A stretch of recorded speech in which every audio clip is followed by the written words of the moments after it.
Before the wedding, Ri Sol-ju performed as a cheerleader, and her former stage image was systematically erased from the state archives. Before she became a companion, she sang in the Unhazu Orchestra, but recordings of those performances disappeared, as if someone wanted to erase her earlier life. Materials related to her past were removed from every home so that the public image of the leader's wife would be uniform and free of private traces. The future wife of the leader may not wear styles deemed Western, and every element of her wardrobe is subject to assessment by the propaganda apparatus. Her wardrobe must always be elegant but conform to the official aesthetic guidelines formulated by the party and protocol. Ri Sol-ju's hairstyle and makeup are consulted with party functionaries, so her appearance serves not a personal function but a model for society. The public image of the leader's wife is strictly regulated, and every visual detail forms part of the official narrative about the leader's family. Officially, she is presented only as Kim Jong-un's companion. Her surname is sometimes omitted, which limits her political autonomy. Her presence in the media is selective. She appears only at chosen ceremonies, which builds an aura of mystery and control. Sometimes she does not appear publicly for months, and each of her appearances is carefully planned and staged. She is obliged to accompany official visits to schools, factories, and institutions, where she plays the role of a grateful mother of the nation. Her public duties include posing as a model of care and concern during arranged meetings with citizens.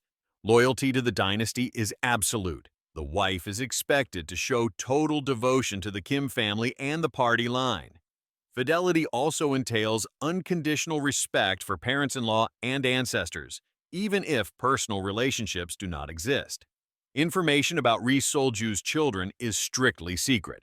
It is assumed that she has several offspring, but the details remain classified.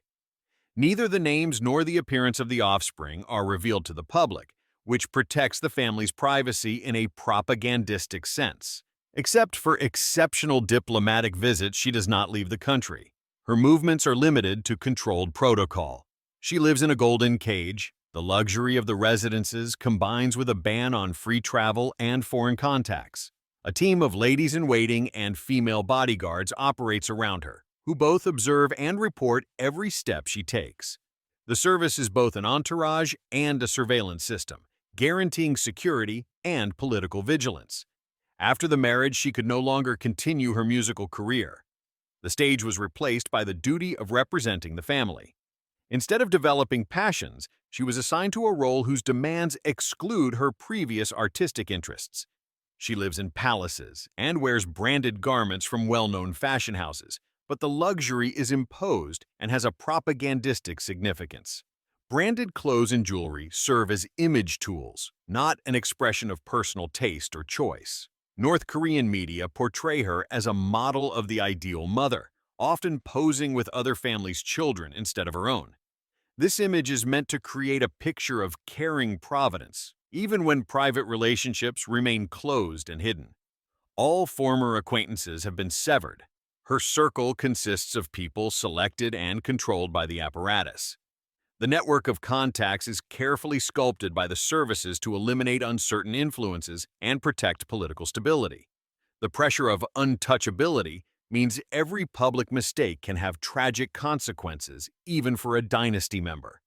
A public image gaffe has in the past threatened ostracism, and in extreme cases, even severe actions against the person committing the misstep. Her past was methodically erased, and similar measures encompass all materials that could reveal the human side of the leader's wife. The removal of films and photographs is an element of building an idealized myth and revising the biography to align with the regime's needs. Although surrounded by luxury, she has no right to private choices regarding wardrobe, appearance, or careers, which robs her of autonomy. Luxury paradoxically becomes a form of imprisonment, because everything is monitored and used in the narrative about the state's power. The duty to take part in public ceremonies makes her a propaganda tool used to strengthen the cult of personality. When appearing at visits, she is to illustrate the state's care, although her role is less maternal and more symbolic. The lack of foreign trips, apart from a few delegations, means her world is closed within borders and protocols. Every trip abroad is carefully prepared and serves diplomatic purposes, not personal travel. Control of her surroundings means even the closest people are not neutral. They perform roles of loyalty and surveillance simultaneously. The service reports behavioral details, which eliminates privacy and reinforces the leader's wife's sense of isolation. Her life is arranged: public luxury, private privacy only on paper, and choices subordinated to the state.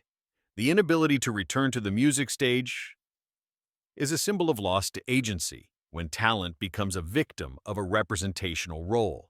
Being a model of the ideal mother is a media concept in which true motherhood is cleverly replaced by staging. The severing of old social ties isolates her psychologically, and life within a circle of chosen people limits the authenticity of relationships. The pressure to remain unblemished demands perfection, and every mistake is a potential threat to the fate and position of the woman beside the leader. Her role shows the contradiction between private fate and public duty. Luxury and prohibition of freedom coexist daily. As a result, the wife of the great leader lives in a designed world where every gesture and garment serve the construction of the myth, not personal freedom.